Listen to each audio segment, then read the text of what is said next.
사도행전 6장 1절부터 7절까지 신약성경 195면쯤에 위치해 있습니다. 사도행전 6장 1절부터 7절, 제가 한 절, 여러분들이 한 절 같이 읽고 우리 마지막 7절은 합독하도록 하겠습니다. 우리 다 같이 교독하겠습니다. 그때 제자가 더 많아졌는데 헬라파 유대인들이 자기의 과부들이 매일의 구제에 빠짐으로 히브리파 사람을 원망하니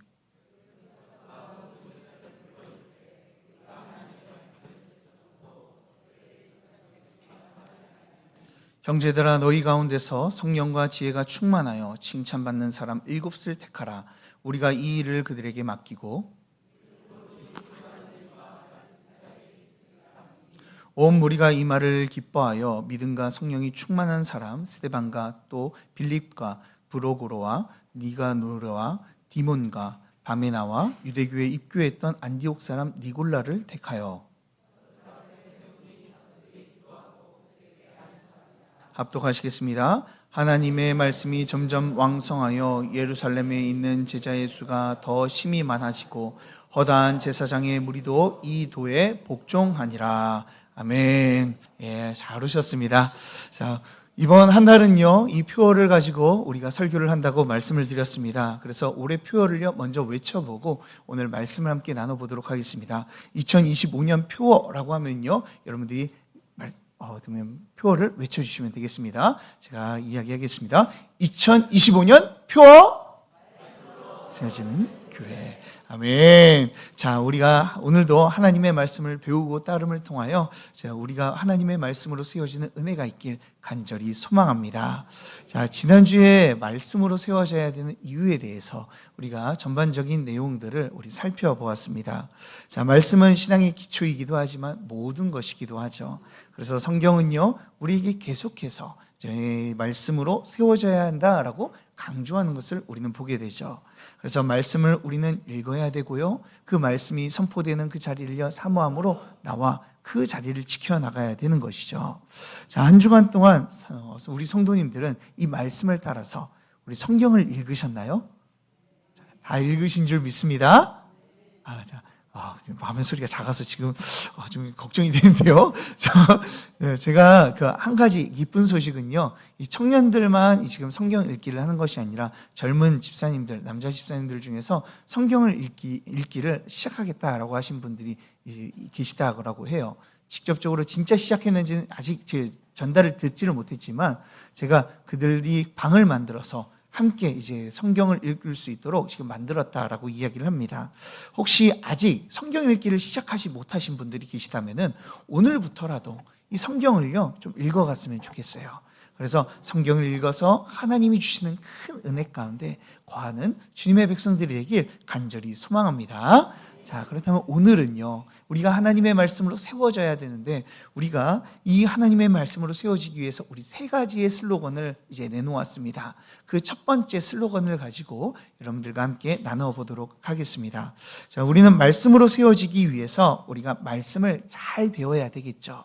그래서 오늘은요, 말씀을 배우는 교회라는 주제를 가지고 여러분들과 나눠보도록 하겠습니다. 자, 삶을 살아가는 것은요, 참으로 어려운 것 같아요. 이 눈앞에 어떠한 일이 갑자기 발생할 수도 있고요, 그리고 변수들을 통해서 우리가 어려움을 겪을 수도 있습니다. 이런 문제들 때문에 우리는 실패하기도 하고요, 때로는 이 낙담하며 이 패닉에 빠지기도 합니다. 이처럼 우리는요, 우리의 인생을 다 알지 못하고 우리의 앞길을 우리가 다 예측하지 못하기 때문에 우리는요, 어떻게든 이 실패를 줄여나가기 위해서 우리 앞에 간 이 좋은 사람들을요, 모델로 삼아서 그들을 따라 나가게 되죠. 그 좋은 사람을 우리는 롤 모델이라고 이야기를 합니다. 그래서 그 좋은 롤 모델을 삼고 우리가 그를 향해서 더욱더 닮아 나아갈 때 우리는 더 멋지고 훌륭한 사람, 우리 실패를 줄이고 더 성공할 수 있는 사람으로 변하게 되는 것이죠. 신앙생활에서도 마찬가지입니다. 우리가 신앙생활에서도 좋은 모델을 삼고 그 모델을 따라 살아가는 것, 그리고 닮아가기 위해서 노력하는 것은 매우 중요합니다. 자, 그렇다면 여러분들의 신앙의 롤모델은 무엇입니까? 사실 누구다 성경의 인물을 될 수도 있겠지만 우리 모든 성도들이 궁극적으로 모델을 삼고 따라가야 될 분이 계시죠. 그분이 누구시죠? 바로 예수 그리스도이신 줄 믿으시길 바랍니다.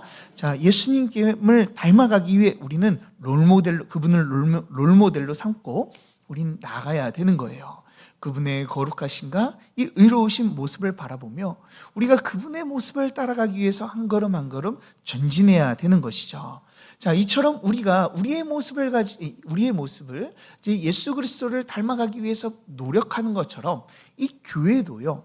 교회의 참된 모습을 가지기 위해서 롤모델로 삼고 그 한 교회를 롤모델로 삼고 우리는 따라가야 될 필요가 있어요.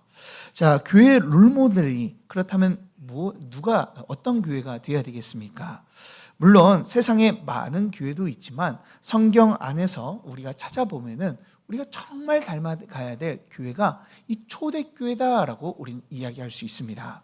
초대교회는요, 이 교회의 원형이기도 하고요. 그리고 참된 교회가 어떤 모습을 하고 있는지, 하나님의 성령이 강력하게 역사했을 때 어떤 큰 축복이 내려져 있는지를 설명해 주는 게 바로 이 초대교회인 것이죠. 자, 그래서 오늘 말씀을 보면요, 이 초대교회의 모습이 나왔는데요. 그 전까지 초대교회는요, 어떤 모습을 가지고 있었습니까? 성령께서 임하심을 통하여서 교회가 생기고 한 번의 설교로서 3,000명이나 되는, 그리고 수백 명, 수천 명이나 되는 사람들이 주님을 믿고 돌아왔습니다. 그리고 거침없이 이 부흥에 나가는 모습을 보게 되죠. 놀라운 성령의 역사하심으로 사람들이 회심하고 주님께로 돌아오게 되었어요. 그리고 그들 가운데 한 번도 경험하지 못했던 놀라운 이 공동체가 이루어지는 모습을 보게 됩니다. 자, 어떤 공동체인지 한번 보도록 하겠습니다. 우리가 이 성경을 가지고 있으시다면요, 2장만 넘겨서 사도행전 4장 33절부터 35절을 우리 함께 읽어봤으면 좋겠습니다. 제가 33절, 여러분이 34절, 그리고 35절은 함께 읽었으면 좋겠어요. 사도행전 4장 33절부터 35절 우리 같이 읽어보도록 하겠습니다. 자, 사도들이 큰 권능으로 주 예수의 부활을 증언하니 무리가 큰 은혜를 받아.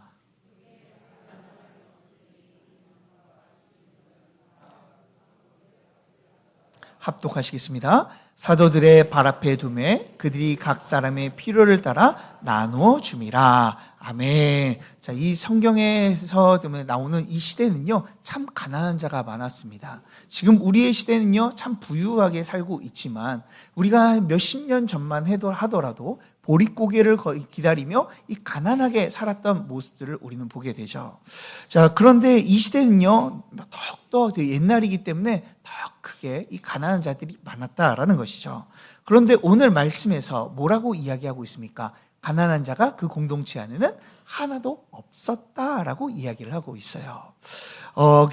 그 예수님을 믿는 자들 중에서 다 부자만 모여가지고 가난한 자가 없는 것이 아니라 그 하나님의 은혜를 받고 예수 그리스도를 믿음으로써 하나님의 가르침을 받은 말씀 가운데 거하게 되니까 그들이 하나님의 뜻이 무엇인지를 깨닫게 되는 거예요. 하나님께서 원하시는 것이 하나님을 사랑하는 것뿐만 아니라 이웃을 사랑하는 거구나.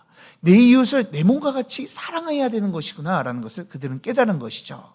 그러니 주변에 있는 가난하고 굶어있는 자들을요, 내 사랑하는 형제이기 때문에 두고 볼 수가 없는 거예요.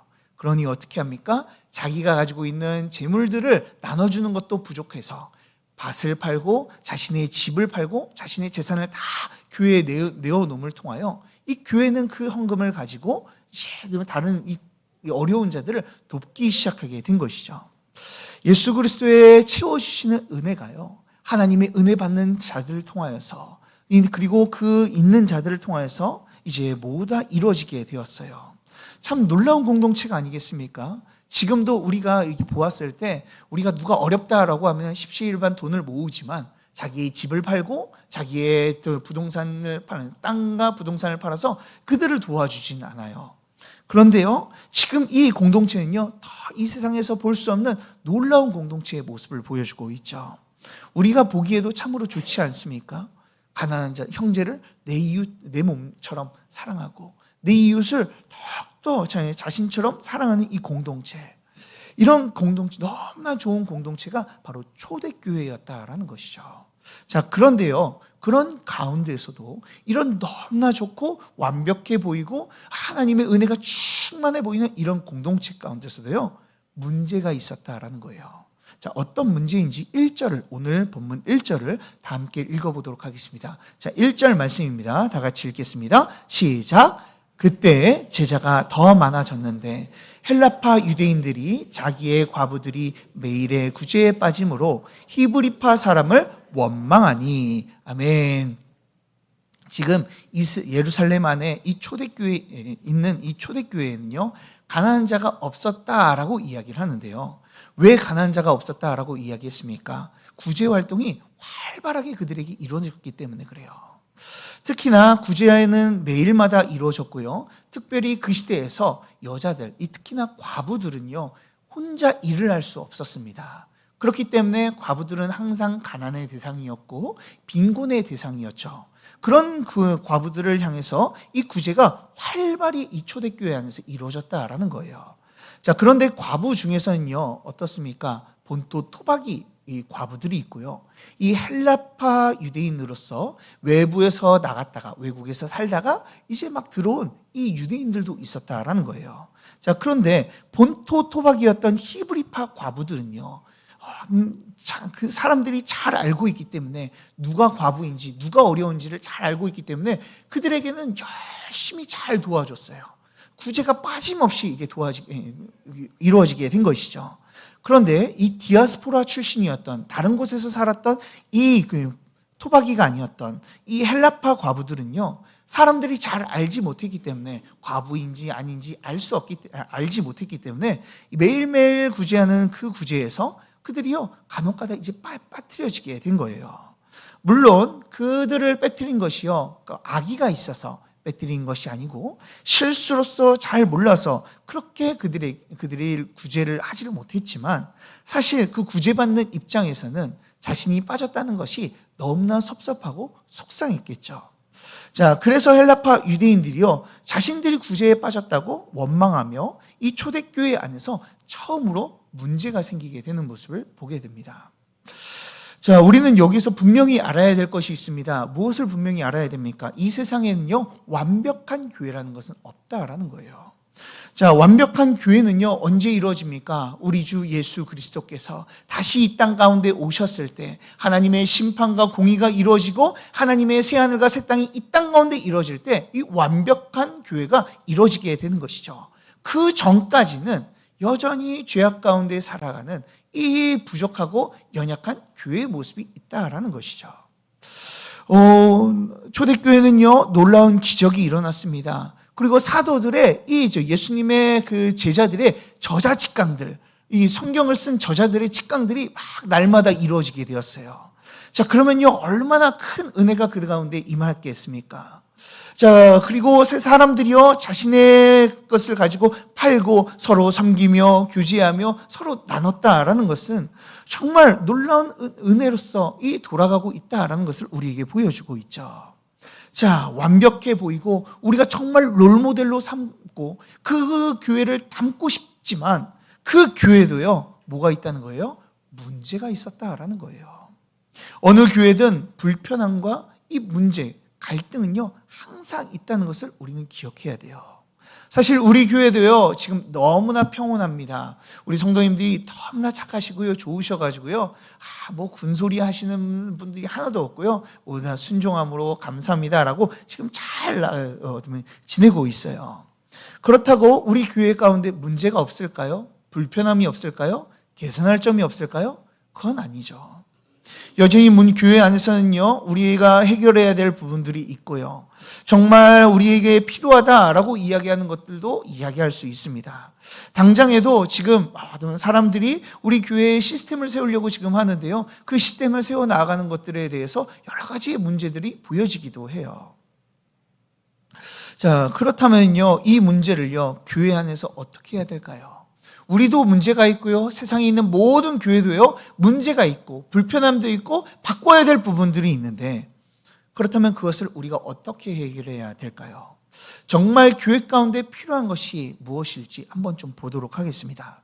오늘 사도들은요, 구제의 문제가 일어나게 되었어요. 그렇다면 이 문제의 진단을요, 그러면 구제라고 내려야 되는데 다르게 내립니다. 자, 어떻게 내리는지 한번 살펴보겠습니다. 자, 2절 말씀을 우리 다 같이 한번 읽도록 하겠습니다. 2절입니다. 시작.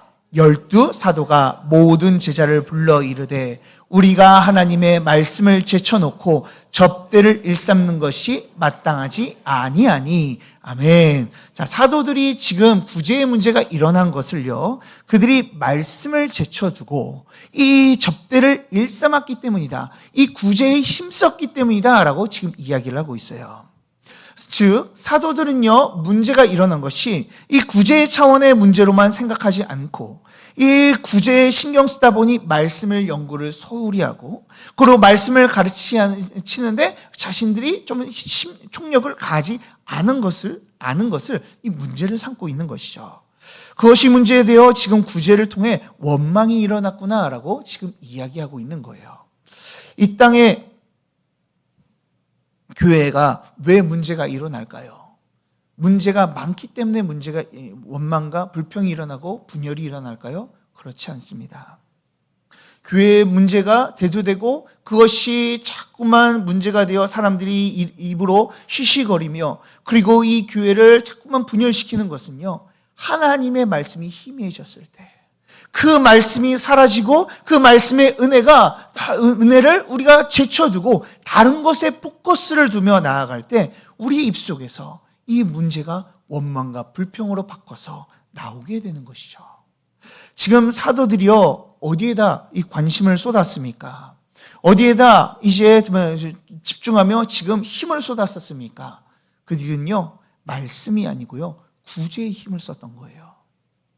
또한 헬라파 유대인들은요, 이 과부들은 무엇에 눈을 돌리며 바라보고 있어요? 하나님의 말씀이 아닌 구제의 눈을 돌리며 그들은 바라보고 있었다라는 것이죠.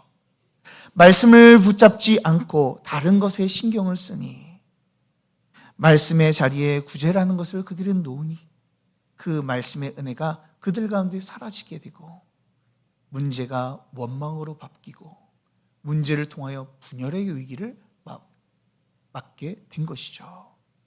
물론 구제가 제대로 이루어져야 됩니다. 그러나 그것보다 더 중요한 것이 있어요. 하나님의 말씀이, 그 말씀이 그 안에 있어야 되는 줄 믿으시길 바랍니다.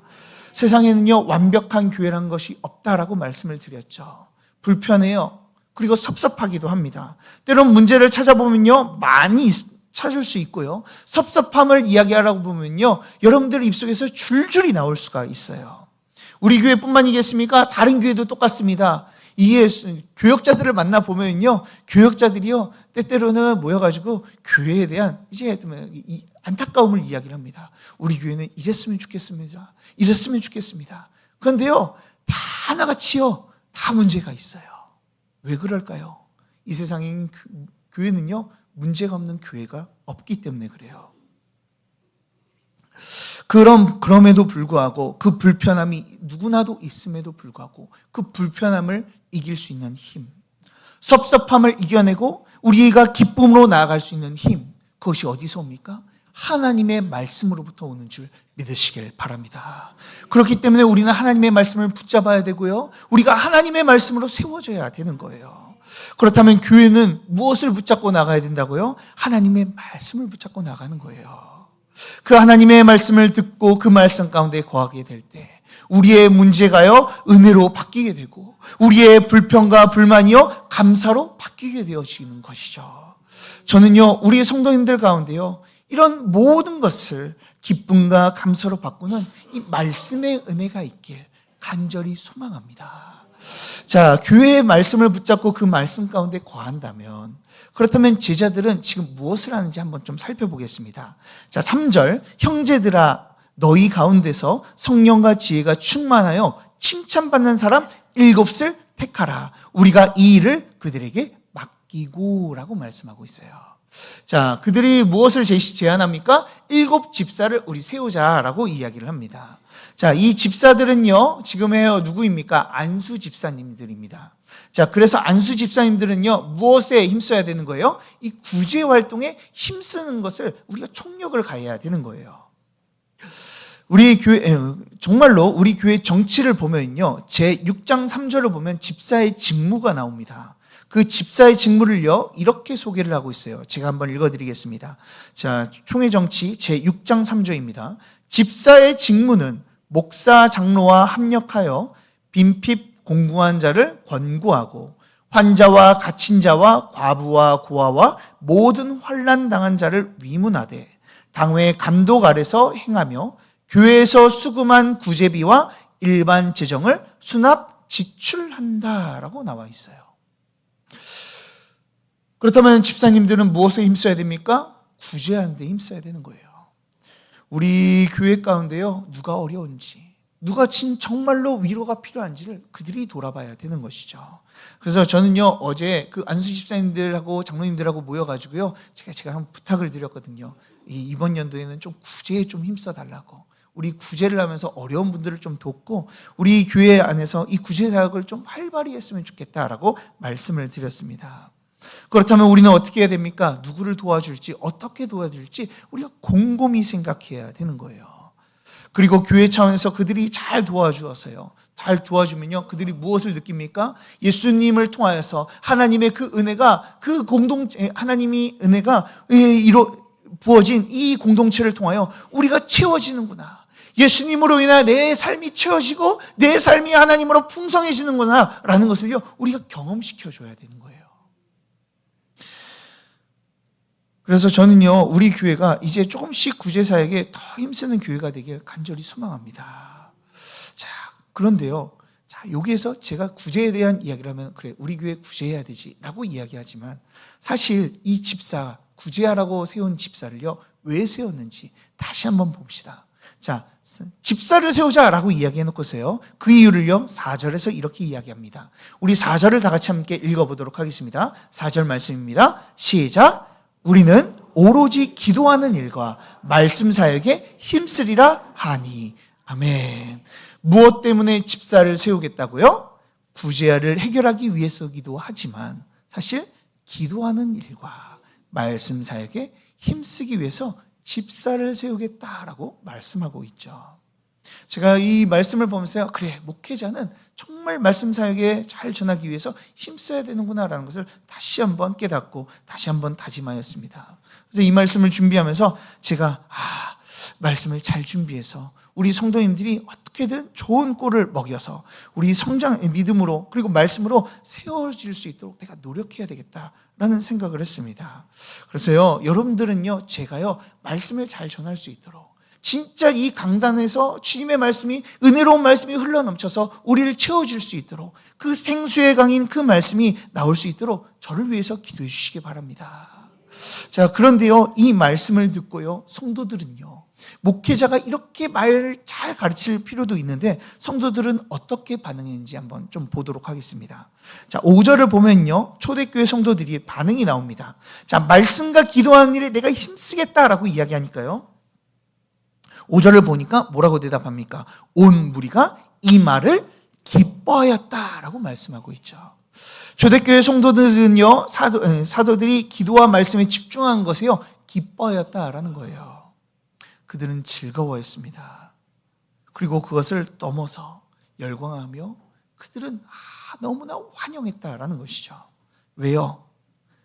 그들이 구제사역이 잘 되기 때문에요? 그렇지 않습니다. 그들이 기뻐한 이유는요, 이제 더 하나님의 말씀을 더 잘 배울 수 있구나, 하나님의 말씀이 내가 더욱더 말씀 가운데 내가 거할 수 있구나 라는 것을 깨닫고 그들이 기뻐했던 것이죠.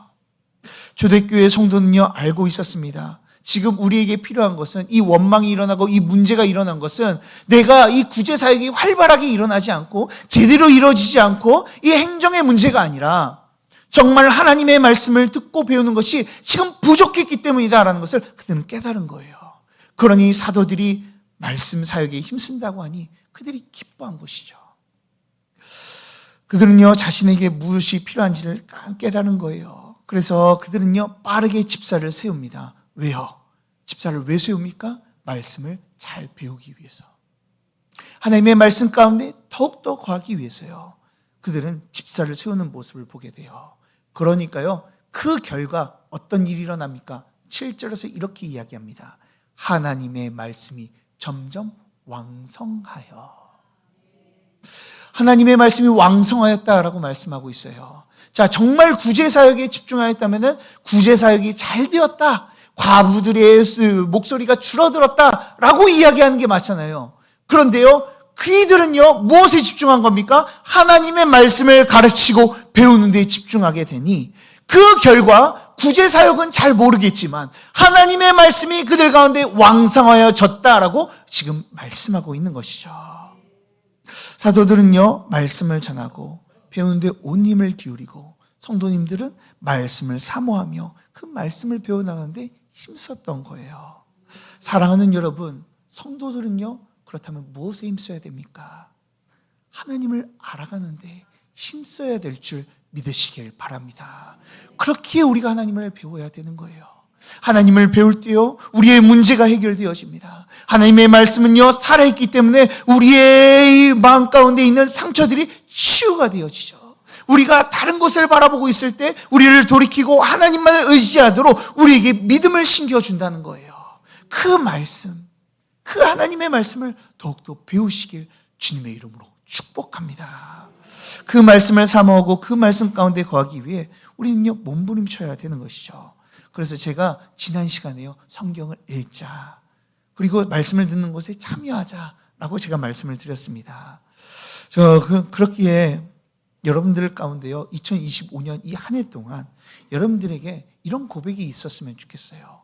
빌립보서 3장 8절의 고백이 있기를 원합니다. 자, 바울은요, 빌립보서 3장 8절에 이렇게 고백을 하고 있어요. 제가 한번 읽어드리겠습니다. 빌립보서 3장 8절입니다. 또한 모든 것을 해로 여김은 내 주 그리스도 예수를 아는 지식이 가장 고상하기 때문이라. 내가 그를 위하여 모든 것을 잃어버려도 배설물로 여김은 그리스도를 얻고 발견되려 함이라. 아멘. 사랑하는 여러분, 예수 그리스도를 아는 지식이 가장 고상하고 귀한 줄 믿으시길 바랍니다. 그래서 우리가 은혜 받는 자리, 이 주님을 알아가는 자리, 때로는 그 자리가 때로는 딱딱하기 하더라도 주님을 알아가기를 우리가 힘썼으면 좋겠어요. 문제가 일어나면 성경을 보고, 문제가 내 삶 가운데 어려운 일이 닥치면 하나님 앞에 나와 하나님의 말씀을 듣고, 그리고 그 말씀 가운데 가까이 하여 그 말씀을 중심으로 살기 위하여 우리가 부단히 노력하기를 우리가 힘썼으면 좋겠어요. 그래서 주님의 말씀을 사모하며 이 배움을 통하여서 주님만을 바라보며 주님의 말씀으로 세워지는 은혜가 우리 가운데 충만하시길 간절히 소망합니다. 자, 그렇다면요, 우리가 어떻게 하면 말씀을 잘 배우고 이 주님의 백성으로 잘 성장할 수 있을까요? 자, 오늘 말씀을 통해서 이 두 가지 이야기만 하고 말씀을 마치도록 하겠습니다. 가장 먼저 우리가 성장하고 말씀을 잘 배우기 위해서는요, 우리가 다시 강조하지만 말씀의 자리를 지켜야 됩니다. 자, 오늘 말씀에서 나오는 이들이요, 이 교회에서 어떻게 모였는지를 우리 한번 좀 살펴볼게요. 자, 사도행전 2장 46절에서 이들이 어떻게 모였는지를 우리에게 설명해 주고 있습니다. 사도행전 2장 46절 보면요, 날마다 마음을 같이하여 성전에 모이기를 힘썼다라고 말하고 있죠. 자, 이들이 모여서 한 일이 무엇일까요? 매일마다 모였대요. 그리고 매일마다 모여가지고 한 일은요, 사도들의 가르침을 받고 서로 교제하고 기도하기에 힘썼다라고 이야기를 하고 있어요. 그들은요, 계속해서 가르침을 받은 거예요. 그러니 말씀으로 세워지는 역사가 그들 가운데 일어나게 된 것이죠.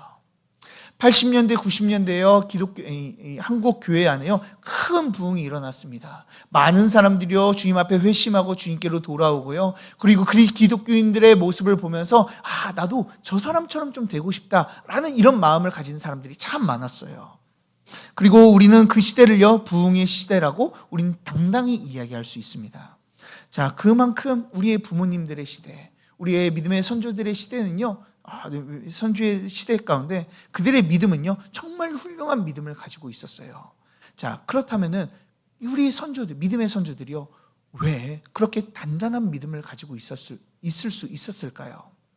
자, 그 이유는요 전 단 하나라고 생각합니다. 그것은요 그들은요 믿음의 자리를 지켰기 때문에 그래요. 말씀을 사모하고 말씀의 자리에 나오고 이 말씀을 가지고 말씀을 듣는 이 믿음의 자리를 지켰습니다. 때로는 그 목사님의 말씀이 은혜가 되지도 않고요. 그리고 그 말씀 가운데 예배 자리 나와서 졸기도 합니다. 그럼에도 불구하고 그들은요 이 주님 앞에 나와서 하나님의 말씀 듣기를요 기뻐하고 이 열심을 냈다라는 거예요. 주일 예배는 당연하죠. 빠지는 사람이 없었습니다. 그리고 빨리 마치고 그리고 이 일상생활에서는요 일을 빨리 마치고요 자 힘든 몸을 이끌고 집에 가서 쉬고 싶지만 수요 예배, 금요 예배를요 빠지질 않았어요. 그래서 주일 예배와 이 주일 저녁 예배와 그리고 수요 예배와 금요 예배는요 거의 인원수가 다르지 않았습니다. 모두 다 참석을 했고요. 피곤하지만 주님의 자리에 나가기 위해서 더욱더 힘썼다라는 것이죠. 그것뿐이겠습니까? 예전에는 교통수단이 좋지가 않아서요. 이 어르신들은요. 새벽 예배를 드리기 위해서 이 수십 리에 되는 그 거리를요. 걸어가셔서 아침 일찍 일어나서 한두 시간 정도 걸어가가지고 그 새벽 예배를 참석하시는 모습을 우리는 보게 되죠. 왜 이렇게 미련하게 신앙생활을 했을까요? 한두 시간 그때 좀 더 자고 주님을 위해서 힘껏 살면 되지 않겠습니까? 그런데 우리의 믿음의 선조들은요 그렇게 하지 않았습니다. 자신의 잠을 포기해가면서 오히려 자신이 가지고 있는 이득을 포기하면서까지 주님의 자리에 나왔던 것이죠. 심지어 말씀 사경회가 이루어졌을 때 옛날에 제가 어렸을 때도요 말씀 사경회 하면요 거의 한 3박 4일 3박 4일이 아니죠. 3일 그리고 5일 뭐 이렇게 일주일 동안 이제 막 사경이나 부흥회가 부흥회를 했습니다.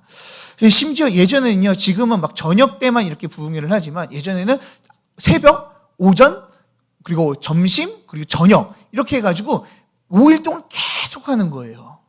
자, 그 말씀을 듣고 예배 드리는 게 쉽겠습니까? 어렵겠습니까? 쉽지 않죠. 자, 그렇다면 그 자리에 저녁에만 나와가지고 참석해도 되잖아요. 그런데 일을 다니시는 분들은요, 자신의 몇 개 안 되는 이 휴가를 다 반납하고 그 예배의 자리에, 이 말씀의 자리에 나오게 된 것이죠. 심지어 주일에 성소를 지키지 못한다고 하나님께 예배 드려야 된다고 자신의 직업을 포기하시는 분들도 있었어요. 우리의 믿음의 선조들의 신앙은요, 그냥 만들어진 것이 아닙니다. 말씀의 자리를요, 지켰기 때문에 하나님의 말씀을 듣기를 사모하고 그 말씀의 자리 가운데 나아가기 때문에 그들이 놀라운 신앙을 가지고 우리에게 그 신앙을 우리에게 물려줄 수 있었던 것이죠. 사랑하는 여러분, 우리 모두가 이 믿음의 선조들처럼 말씀으로 세워지는 은혜가 있길 간절히 소망합니다. 말씀의 자리 가운데 더욱더 지켜나가며 나아가 주님의 말씀으로 더욱더 충만해지는 은혜가 있길 주님의 이름으로 축복합니다.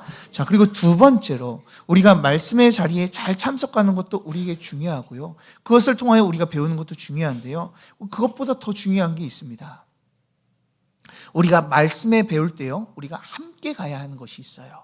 자, 그게 오늘 본문에서 사도들을 통해서 잘 나타나고 있습니다. 자, 오늘 말씀에서만 이 사도들은 말씀에만 집중하지 않는 모습을 우리는 보게 되는데요. 자, 사도들은요, 말씀과 함께 이것에 힘쓰겠다라고 이야기합니다. 자, 그것이 4절에 나와 있습니다. 우리 4절을 다 같이 함께 읽어보도록 하겠습니다. 4절 말씀입니다. 시작. 우리는 오로지 기도하는 일과 말씀 사역에 힘쓰리라 하니. 아멘. 자, 무엇에 힘쓰겠다고 이야기하고 있어요? 말씀 사역뿐만 아니라 무엇과? 기도와 힘쓰겠다. 기도를 하는데 힘쓰겠다라고 말하고 있죠. 그래서 여러분, 사랑하는 여러분, 말씀과 기도는요, 한 세트입니다. 이것을 뗄래야 뗄 수 없는 이 관계를 가지고 있어요. 왜 그렇습니까? 우리는요, 하나님의 말씀을 들어도요, 성령의 조명하심 없이는 우리가 하나님의 말씀을 깨달을 수 없기 때문에 그래요. 그래서 우리는요, 말씀을 배울 때요, 기도와 함께 기도를 하며 우리가 배워야 하는 것이죠. 우리가 온전히 배우기 위해서 기도까지 가야 하지만 우리가 하나님의 말씀을 온전히 이해하며 그 말씀 가운데 우리가 거할 수 있게 되는 거예요. 그래서 우리는요, 성경을 읽을 때 어떻게 읽습니까? 그냥 읽지 않아요. 우리는 성경 읽기 전에 무엇을 합니까? 하나님, 내게 하나님의 말씀을 깨달을 수 있는 지혜를 주시옵소서. 성령의 조명함을 우리에게 허락하여 주시옵소서 라고 기도하고요, 우리는 성경을 피는 거예요. 우리가 이렇게 기도하고 나아갈 때요, 주님께서는 성령을 우리에게 부으셔서 하나님의 말씀을 깨닫게 하시고, 그전에는 생소했던 말씀이 우리가 새롭게 깨달아져서 하나님의 말씀이 이렇게 달고도 이렇게 너무나 맛있구나 라는 것을 우리는 깨닫게 되는 것이죠. 우리가 예배 전에요, 나와서 미리 예배를 놓고 기도합니다. 왜 그렇습니까? 우리가 예배 가운데 성령께서 우리 가운데 역사해 달라고 우리가 간구하는 것이죠. 그래서 오늘 예배를 통해서 성령님, 나에게 역사하여 주시옵소서. 주님의 말씀을 통하여 나의 심령이 다시 새롭게 되게 하여 주시옵소서. 주님의 말씀으로 나의 연약한 모습이 밝게 드러나고 주님의 말씀으로 쪼개지게 하여 내가 더욱더 변화될 수 있도록 주님 이 예배 가운데 임재하여 주시옵소서라고 우리는 기도해야 될 줄 믿으시길 바랍니다. 우리가 기도함으로써 나오게 될 때 하나님께서 성령으로 우리 가운데 역사해 주실 거예요. 그래서 예배 10분 전에 나오세요 라고 하는 이유가 바로 이것 때문입니다. 이것뿐만이겠습니까? 어떤 교회는요, 목사님을 위해서요, 기도를 하는 그 모임이 있대요. 우리 교회에게 바라는 점이 아닙니다. 이런 교회도 있다라고 이야기하는 거예요. 일부 예배 나오시는 분들이 계시면요, 그 전에 새벽 기도 나온 다음에 남아가지고요, 일부 예배를 놓고 기도를 한다는 거예요. 그래서 일부 예배가 딱 지나가기 전까지 계속 일부 예배 시간에 계속 모여가지고 십시일반 모여가지고 기도를 하는 거예요. 그리고 일부 예배 드린 분들은요, 이 남아가지고 기도방에 가가지고 2부 예배 드릴 때 함께 목사님과 이 예배를 놓고 계속 기도를 하는 거예요. 1시간 동안. 그 가운데 은혜가 있을까요? 없을까요? 은혜가 있을 수밖에 없죠. 사랑하는 여러분, 우리가 말씀을 읽고 우리의 지식으로 말씀을 이해할 수는 있습니다. 그렇지만 그 말씀이 우리의 마음 가운데 들어와서 하나님의 백성으로 살아가기 위해서는 이 기도가 필수적으로 필요하다라는 거예요. 성령께서 보내주셔야지만 이 말씀을 우리가 머리로만 남기지 않고 정말 하나님의 말씀으로 우리가 담고 우리가 세워나갈 수 있는 것이죠. 그러니 사랑하는 여러분, 이 시간 말씀을 배우기를 기뻐했던 이 초대교인들처럼 우리도 하나님의 말씀을 배우는데 힘쓰길 간절히 소망합니다. 우리를 살리는 하나님의 말씀을 더욱더 사모하며 그 말씀을 배우는데 우리가 나아갔으면 좋겠어요. 그런데 내 지식과 내 힘으로 나아갑니까? 그렇지 않습니다. 말씀을 내 힘과 능력과 내 머리로 이해해서 이 말씀을 배우는 것이 아니라 정말 우리가 하나님을 의지하며 성령의 조명하심을 우리가 간구하며 주여 은혜를 베풀어 주시옵소서라고 우리가 간구하며 나아가야 될 줄 믿으시길 바랍니다. 우리가 간구할 때 주님께서는 성령으로 우리 가운데 역사하실 거예요. 그 놀라운 성령의 역사가 우리의 예배 가운데 매주 드리는 이 예배 가운데 넘쳐나길 주님의 이름으로 축복합니다. 자, 그렇다면요, 우리가 말씀으로 세워지는 이런 은혜가 있기를 간절히 소망하는 마음으로 우리 다시 한번 2025년 표어를 외치고 또한 우리 오늘 말씀과 관련된 이 말씀을 배우자라는 이 부주제를 함께 외치고 이 말씀을 마치도록 하겠습니다. 2025년 표어 말씀으로 세워지는 교회. 자, 부주제 말씀을 배우자. 아멘. 자, 우리 양옆으로 마지막 인사하고 우리 함께 말씀을 마치도록 하겠습니다. 우리 양옆으로 이렇게 인사합시다. 말씀을 배웁시다. 자, 그래요. 우리가 말씀을 배움을 통해서 주님의 말씀으로 세워지는 은혜가 우리 가운데 충만하길 간절히 소망합니다.